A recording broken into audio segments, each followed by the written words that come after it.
Hello everyone, আসসালামু আলাইকুম। I hope আপনারা সবাই ভালো আছেন। আলহামদুলিল্লাহ আমরাও বেশ ভালো আছি। এটা হচ্ছে বেশ কয়েকদিন আগের ভিডিও। যারা হচ্ছে বাংলাদেশে আপনারা আছেন অবশ্যই জানেন, কারণ হচ্ছে নিউজে এটা মানে সবাই আর কি দেখেছে কম বেশি, যে আমেরিকাতে মানে 27টা স্টেটে এত বেশি স্নো হয়েছে। এই যে সেটার হচ্ছে ছোট্ট একটা ক্লিপ এটা, কারণ আমি সেরকম ভিডিও করতে পারি নাই। তো এটা হচ্ছে বাসার সামনে, আর আগে যেটা দেখালাম ওটা হচ্ছে বাসার পিছন সাইডে। তো এত পরিমাণে স্নো একদম হচ্ছে, এটা তো সবে মানে শুরু হয়েছিল ওই টাইমটাতে। এটা হচ্ছে স্নো স্টর্ম হয়েছিল, মানে একদম কাচের মতো মানে পড়তেছিল, দেখা যাচ্ছিল না। আমরা হচ্ছে তখন ছিলাম নিউ ইয়র্কে। আমরা তখন মানে জানতাম না যে আসলে এরকম হবে। যাওয়ার আগ দিয়ে হচ্ছে জেনেছি। খুব একটা দরকার ছিল, নয়তো হয়তো পরে গেলেও হয়তো।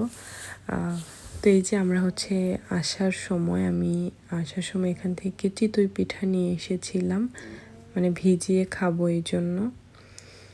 তো আমি ফার্স্টে এখানে আসার পরে আমি হচ্ছে প্রথমে দুধটা জাল করে ঠান্ডা করে নিয়েছি। অ্যান্ড হচ্ছে গুড়টাও ছিল পাটারি গুড়।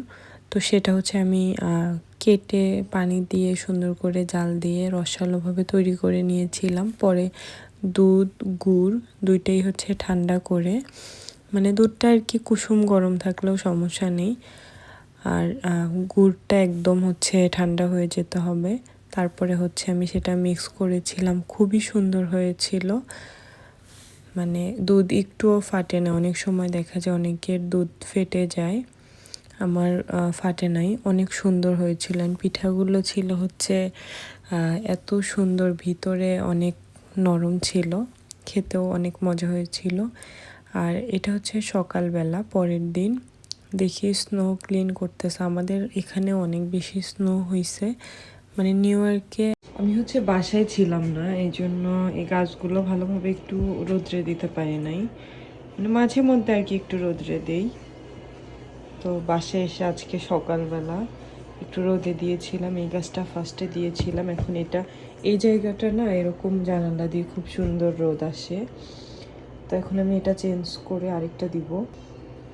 এই যে এখন এটা যতটুকু পাবে রোদ ততটুকুতেই চলবে।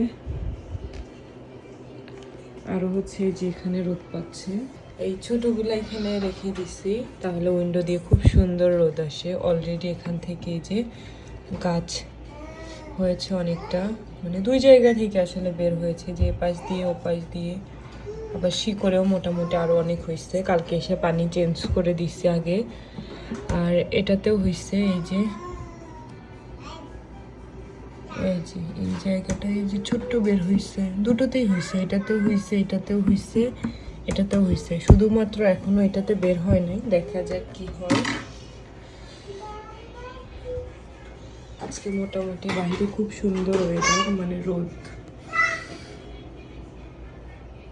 গাছগুলো পরিচর্যা আগে করে তারপরে হচ্ছে আমি সাফনকে খাওয়াইয়ে তারপরে হচ্ছে আমার জন্য এই যে আমি এখানে সিরিয়াল আর মিল্ক খাচ্ছিলাম, কারণ সকালবেলা দেখা যায় যে এখন সেরকম খাবার খেতে মন চায় না। বাংলাদেশে থাকতে তো মানে ভাত অনেক পছন্দ ছিল, সবসময় ভাত খেতে মন চাইতো, বাট এখানে আসার পর ওরকম ভাত খুব একটা খেতেও ইচ্ছা করে না।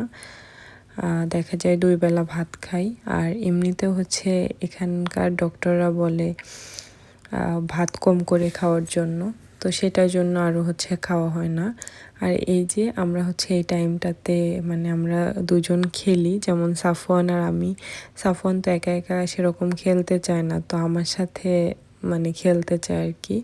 তো এই যে সুন্দর করে বেলুন ফুলিয়ে নিয়েছে, বলের মতো আমাকে ছোড়াছুড়ি করছে। আর এদিক দিয়ে দেখেন একটু পরে সে তো একদম ওর যে ফিডিং চেয়ার আছে সেটা একদম টেনে, মানে ওইটার সাথে তো চাকা থাকে, একদম টানতে টানতে একদম পুরা রুম হয়ে গেছে। আমি রুমটা গুছিয়ে মানে একটুও সময় পাই না। তার মধ্যে ও একদম অগোছালো করে ফেলে।